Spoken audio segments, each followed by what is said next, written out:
नमस्कार, मैं हूं अमित सिंह और आप देख रहे हैं फर्स्ट बिहार झारखंड। देखिए, कांग्रेस सांसद बिहार दौरे पर थे आज और शिक्षा न्याय यात्रा को लेकर के सबसे पहले दरभंगा पहुंचे और दरभंगा में देखिए राहुल गांधी अंबेडकर छात्रावास पहुंच जाते हैं और अंबेडकर छात्रावास पहुंचकर वहां पर छात्रों के साथ लगातार जो है महादलित और दलित को लेकर के कई तरह की बातें वहां उस मंच पर होती है।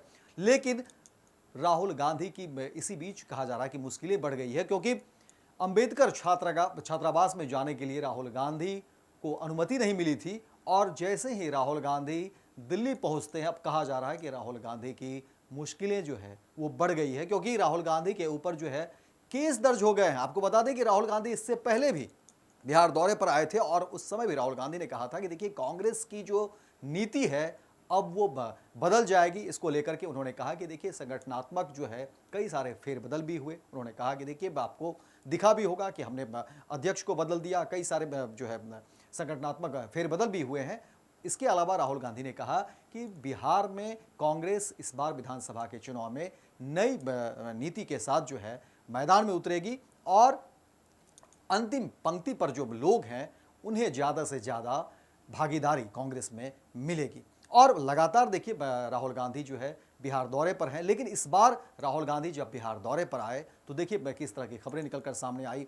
इसके अलावा राहुल गांधी दरभंगा से सीधे पटना पहुंचते हैं। पटना में भी जो है राहुल गांधी मूवी देखते हैं और ये मूवी ज्योतिबा फूले की मूवी है, जो दलित को लेकर के, दलित पर पूरी तरह से केंद्रित ये फिल्म रही है। और इस फिल्म को लेकर के भी राहुल गांधी ने कई कुछ बातें जो है वो कही है और कहा कि देखिए, शुरू से लगातार जो है बिहार ही नहीं, देश के अलग अलग हिस्से में दलित और महादलित को जो है कहीं सम्मान नहीं मिलता, उन्हें काम नहीं मिलता।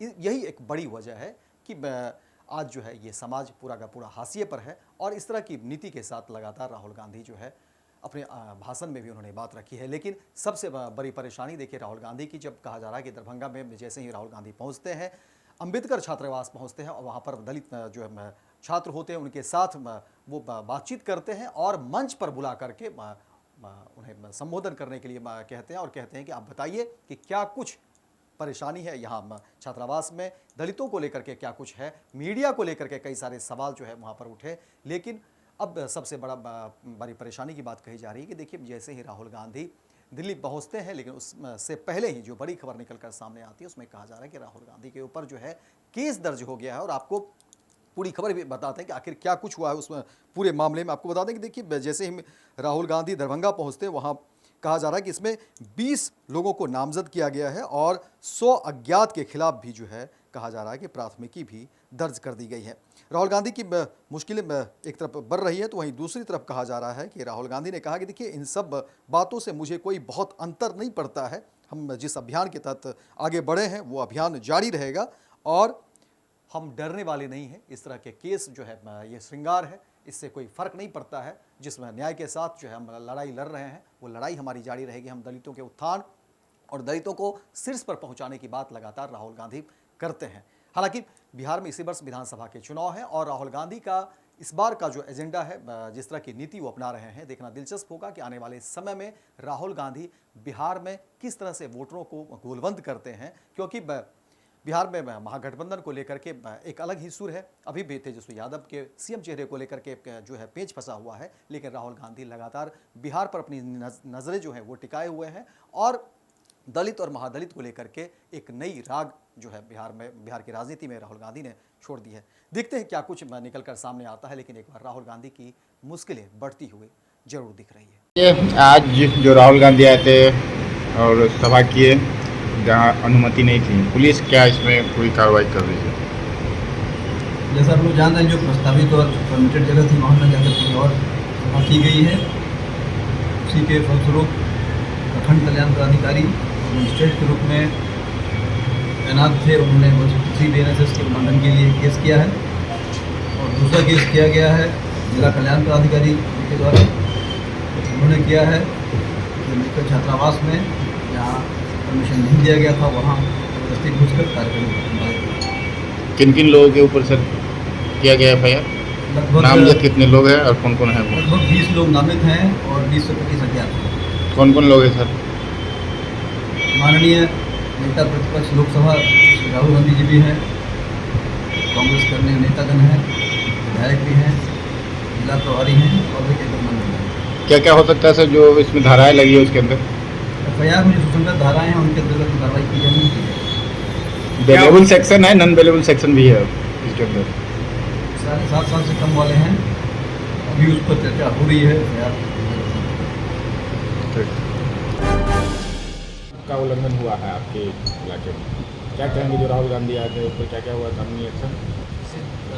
उनके द्वारा जो अनुमति मांगी गई थी तो उनको टाउन हॉल दिया गया था, बट उनके द्वारा टाउन हॉल ना जा करके दूसरा एक छात्रावास है जहाँ का डिमांड किया जा रहा था, जिसकी अनुमति नहीं दी गई थी, वहाँ उनके द्वारा जाके सभा किया गया, जिसमें मेरे द्वारा वहाँ पे धारा BNS की 163 मैंने वहाँ पे निषेधता लागू की थी, जिसका उल्लंघन हुआ है। तो उसके उल्लंघन के आलोक में वहाँ पे जो मैजिस्ट्रेट प्रतिनियुक्त थे उस छात्रावास को देखने के लिए उनके द्वारा FIR दर्ज कराया गया है, और दूसरा FIR दर्ज कराया गया है जिला कल्याण पदाधिकारी के द्वारा, क्योंकि वो कल्याण छात्रावास है और बिना अनुमति के उस छात्रावास में प्रोग्राम किया गया और सभा किया गया। कौन किन लोगों के खिलाफ है सर?